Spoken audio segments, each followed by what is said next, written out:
Hello everyone. This is just gonna be kind of a silly video on picks. What you have right down here is just the ones that just have it lying down in front of me. Most of the time, I mean, maybe not this many, but somewhere around there, just lying around, the ones I use the most. Yeah, I know there's a better way of organizing that stuff, but that's the way it happens. This is I made this pick. It's a beginner Bogota, so it's stronger at the spine here. Less likely to break. For when if you want to loan it out to someone, demonstrate, you've been demonstrating how to open up a lock, and they say, oh, how you do it, and you've got a very thin 15 thousandths Bogota that you hand to them, and they hand you back a broken Bogota or a bent one. This one's less likely to do that.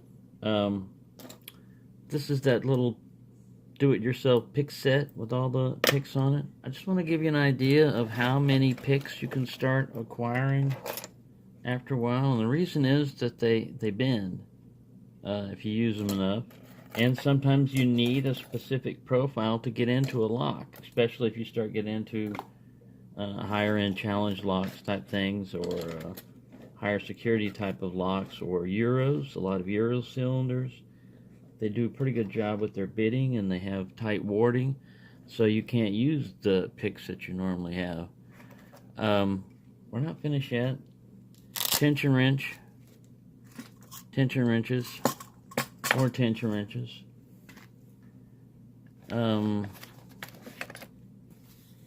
Another little smaller pick set.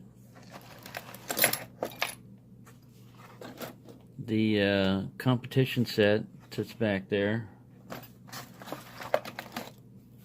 2 practice sets. Hang on, we're not finished yet. Dimple picks. Not all of them are completely finished. I'll put them back in here. I got a Goso set of dimple picks in here too. Goso set. I don't have the Sparrows dimple set, but I keep thinking back and forth whether or not I should get it. I probably will wind up getting it. Wait a minute, there's more.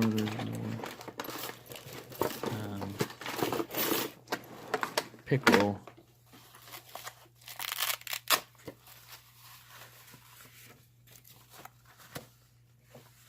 Of various pick profiles. So, if you go by that motto of you can never have too many picks, then I still need more. But yeah, that's after basically 2 years. First I started off with like making my own picks, and then well, I had a Southward set that I originally had for the longest time, and I was operating off that, but they broke or started getting lost and everything else. So, and I started getting into the sport and started getting Peterson picks. I like those. They're just pretty pricey unless you go with like the Electrolist nickel ones. These are only $3, and they're not going to rust as much because they've got the nickel on them and everything. They're carbon steel, so they give a little bit. They seem to be a little bit stronger, but they'll still bend. You can see this, and that's just me. I mean, when you're learning, a lot of times, not only are you applying too much tension with your tension wrench, but a lot of times you're pushing up on pins that don't need to be pushed up on. They're already set, and they're not going to go anywhere. The only thing that's going to give is the metal in your pick. Or you're hitting up against warding and thinking you're up against a pin. You can bend any pick. I don't care how strong it is, if you push up on it enough. And like I said, the defect right there, I've got a broken Peterson that broke right there at the shaft. They're gonna start doing it. I don't know if this one. Yeah, here's one. See, here's one in 18 thousandths that doesn't have the stamp on it. So it looked like he's going to incorporate it on on all thicknesses of his picks, which is good. You know, it's good when a manufacturer starts learning. See, here's an H7 that's kind of bent all to hell, but I don't need to know that that's an H7. I mean, it's nice. I like the way, you know, multi-pick serializes and numbers theirs. I don't have any of their picks yet, but they look like to be, you know, pretty good picks and everything. But I don't need it that much. I don't need to identify it that much at the cost of the strength of the pick. You know, if it's potentially going to break. If I've got a choice, I'd rather go in with not knowing whether this is an H1 or an H7 and having a strong pick. I'll just say it's a Peterson. It doesn't really matter. I mean, really, we're not that critical. You stuck a pick in there. All I need to know is that purple or is that blue or black, you know, and how well it worked. I got this one because it looks like it's going to be pretty good for getting way back there in the end. And that's what it gets you. You know, you'll get some of those whiz bang type of picks that, you know, oh, this thing, like the Prince and Princess pick, for example. I've never had them work the way that they're advertised. Now, that's not to say that they don't do it that way. I'm just saying the ones that sit them high in the back. Now, of course, you know, I did a lot of this raking stuff before when I even knew how to single pin pick, and I was learning. So maybe as your skill progresses, the use of the pick progresses, you know, and you'll get better. And then some of them work really well, like this Medusa. It works really well. It's in 20 thousandths. It gives you the rake capability and then the single pin pick. So I mean, and you know, it's got, you don't need it, but it's got this nice artwork that, you know, eventually will scratch off after use and stuff like that. But that's kind of cool, you know. Adds, you know, doesn't cost that much. It adds to it aesthetically a little bit. My only criticism of this or any other type of pick like this is this thickness right here. When you're going up against tight warding and you're trying to turn a pick, this could be too wide. Whereas a regular standard, I'm trying to find a regular old thin profile hook would be able to get past that warding. It's not by much. If you look at it, you know, in comparison, it's not by much, but it can make a difference. Anyway, that's just one of the reasons why you're going to acquire a bunch of different picks. And another reason is they're going to break. Now, that bend at the end right there is, I was just trying to make it into a tension wrench, but they break. I don't care whose brand it is or how good they are, or how tough they are. They will break. You can repurpose a lot of these.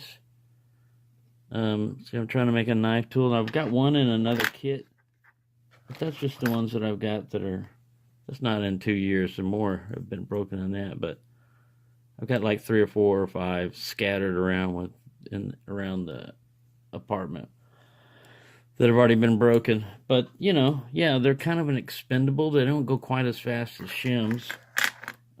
But they do go, they do bend, and they do break, and that's why some of us get into making picks. I'd like to do that more, but really this is just my basic handle on a lot of these. It's not pretty, it's not artistic, but it fills the hand, it's sturdy, it's quick, and it does the job.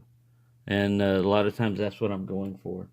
I really appreciate the artwork of well-designed pick handles and stuff like that. I've even got some canvas micarta material for me. All I got to do is cut it, you know, and make the slabs. But I just haven't gotten around to it, because usually if I need a pick, which you've seen, I've got a crap load of picks.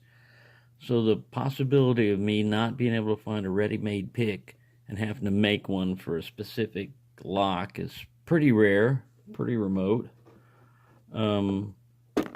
But there you go. Just thought I'd just throw that into there for you, you know, that you can acquire quite a few picks and quite a few tension wrenches after a while, and they just won't fit in a single case, you know. You just have to put them in. Oh, I haven't gotten into that Sherman case. There's probably picks in there too. But yeah, there you go. A good picker, somebody that knows what they're doing and everything, could probably buy with just a few picks. And a lot of times that's all I do is just use a deep hook or a short hook. Occasionally a rake. Used to be I would rake the crap out of anything. Um, but yeah, there you go. That's my little pick story, I guess. What can happen over time? How you can, and it's the same way with locks. You can start acquiring more. I just live in a small apartment. I wasn't intending to get all those locks or have them spread out like that, but because I've got I'm getting more. I'm able to get more finances in and devote them towards locks and stuff. I'm thinning out my herd a little bit, sending some of them out. I don't want to get rid of ones that I don't have any duplicates for, or someone gave me. I'm never giving this one away, because it's special. But, or this Lockwood, that Shua sent me, or the Lockwood that Paul sent me. Those things are going to stay in my collection forever. But anyway, thank you for watching, and happy picking, everyone.